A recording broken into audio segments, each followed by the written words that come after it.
আজ ২২শে শ্রাবণ, রবীন্দ্রনাথ ঠাকুরের তিরোধান দিবসে আমার স্বরচিত কবিতা পাঠ করছি। কলমে ও কণ্ঠে অর্পিতা ঘোষ মিত্র। এক চিরন্তন নাম। আজও শ্রাবণের আকাশ জুড়ে কেন এত নীরব বৃষ্টি নামে? মেঘের ভাঁজে ভাঁজে কে যেন তোমার নামটি লিখে যায় অবিরামে। ২২শে শ্রাবণ একটি দিন নয় শুধু, বাঙালির হৃদয়ে নেমে আসা এক অনন্ত বিষাদের ঋতু।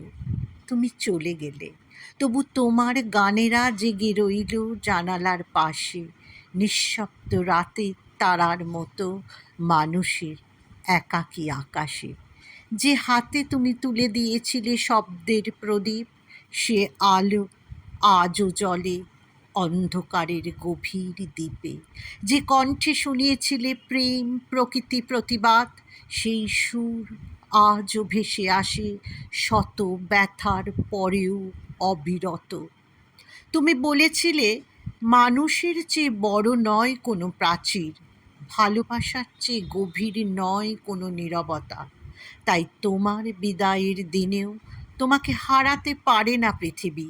তুমি মিশে আছো বাংলার মাটিতে, শিউলির গন্ধে, বর্ষার জলে, কিশোরের প্রথম কবিতায়, প্রেমিকের অশ্রুসিক্ত চিঠিতে।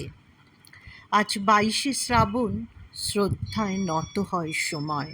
জোড়াসাঁকোর উঠোন পেরিয়ে তোমার পদধ্বনি আজও পৌঁছে যায় আমাদের হৃদয়ের দ্বারে। মৃত্যু তোমাকে নিয়ে গেছে, কিন্তু মুছে দিতে পারেনি তোমার অমর উচ্চারণ। তুমি নেই, তবু আছো আমাদের গান হয়ে, আমাদের স্বপ্ন হয়ে, আমাদের বিবেকের ভিতরে এক অনির্বাণ আলোকবর্তিকা হয়ে। শ্রাবণের বৃষ্টি ঝরুক, ঝরুক শত সহস্র বছর, প্রতিটি ফোঁটায় উচ্চারিত হোক একটি চিরন্তন নাম, রবীন্দ্রনাথ। নমস্কার।